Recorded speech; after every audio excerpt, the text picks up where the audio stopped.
ভাইরা রে, যেই মাত্র মাওলা আলী এই কথাটা শুনলেন যে এটা হলো কারবালার মাঠ, সেই মাত্র মাওলা আলী শুনছে।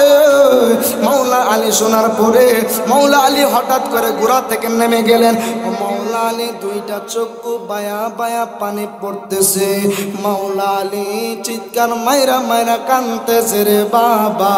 মাওলা আলী ঘোড়া থেকে নাইমা হাতের মধ্যে একটা যাই নামাজ লইছে।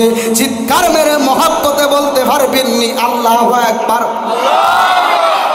এবার মাওলা আলী এরকম ভাবে সুন্দর করে ঘোড়া থেকে নাইমা এরকম ভাবে মাওলা আলী যাই না মাসটা বিছাইলেন, নামাজের মুসল্লারা বিছাইলেন। নামাজের মুসল্লা বিছায়া মাওলা আলী এই কারবালার প্রান্তরে একটা গাছের বাগান আছে, সেই গাছটার নাম হচ্ছে হানজাল গাছ। কি গাছ? আর একটু জোরে বলেন কি গাছ? গাছটার নাম হলো হানজাল গাছ। এই গাছটার পাশে আমার নবীজি মাওলা আলীরে বলছিল, আমার নবীজি এই হানজাল গাছের পাশে ইমাম হুসাইন শাহাদাত বরণ করব। হে আমার আজকের সর্রাবাদের যুবক ভাইরা গো, যেই মাত্র মাওলা আলী নামাজের মুসল্লারা বিছাইছে, নামাজের মুসল্লারা বিছায়া এখানে তিনি 2 রাকাত নামাজ পড়ছে। চিৎকারে মেরে মহব্বতে বলেন সুবহানাল্লাহ।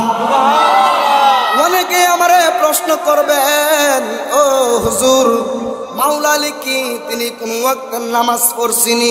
না না না, মাওলা আলী তিনি ওয়াক্তের নামাজ পড়ে নাই। আমার মাওলা আলী 2 রাকাত নফল নামাজ পড়া গো এই নামাজের মুসল্লার মধ্যে বৈশা হযরতে মাওলা আলী আল্লাহর দরবারে 2টা হাত বাড়ায়া দিছে। হাত বাড়ায়া ডাক দিয়া কয়, আল্লাহ গো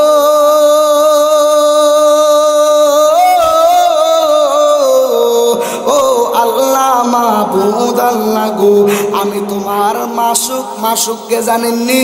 মাসুক হচ্ছে আমার নবী। মাওলা আলী ডাক দিয়া বলতেছে, ও আমার আল্লাহ গো, আমার মাসুক নবীর জবান থেকে আমি শুনছি এই কারবালার ময়দানে হানজাল গাছের পাশে আমার কলিজার টুকরা ইমাম হুসাইন শহীদ হইব। আমার নবী বলছে এই গাছের পাশে আমার এই হুসাইন তার দলবল শহীদ হইব। আমি আল্লাহ তোমার কাছে আদার জানাই, তুমি আমি মাওলা আলী তো ওই সময় থাকতাম না, তুমি আমার ইমাম হুসাইনকে ধৈর্য শক্তি বাড়াইয়া দিও। আর একটু জবান খুলে বলেন না সুবহানাল্লাহ।